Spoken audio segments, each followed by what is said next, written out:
Violent storms and flooding along the French Riviera killed 13 people by early October 4, emergency responders and local officials said, including 3 who drowned in a retirement home inundated when a river broke its banks. 5 others are believed to have died as they sought to park their cars under shelter, according to local authorities, while emergency responders said 3 others drowned in their car when it became stuck inside a tunnel.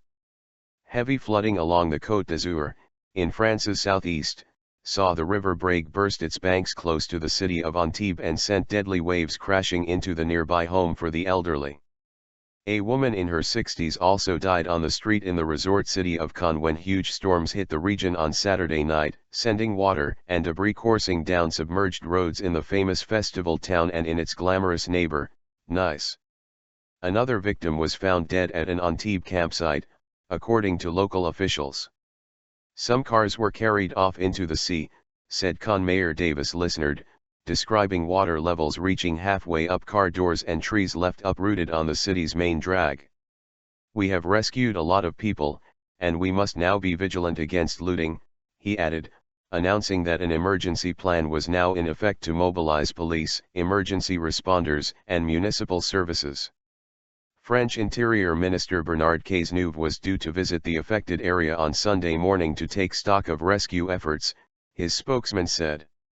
French President François Hollande thanked rescuers and politicians for their work so far, expressing the solidarity of the nation and offering condolences to the families affected, while Prime Minister Manuel Valls spoke of his deep emotion upon hearing of the deaths.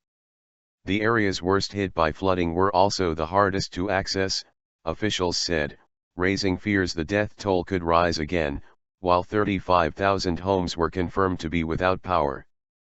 French rail company SNCF said around a dozen trains had to be halted with hundreds on board for the safety of passengers, while roads around Antibes were also flooded, according to French emergency services.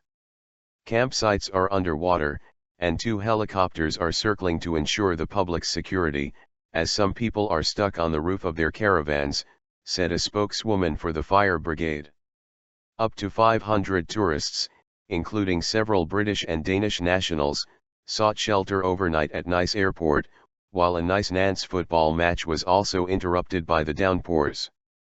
Forecasters at France's weather agency said the worst storms had now passed over the French mainland and were headed for the Italian coast. Nice mayor's office has estimated the city received 10% of its average annual rainfall in the past 2 days alone.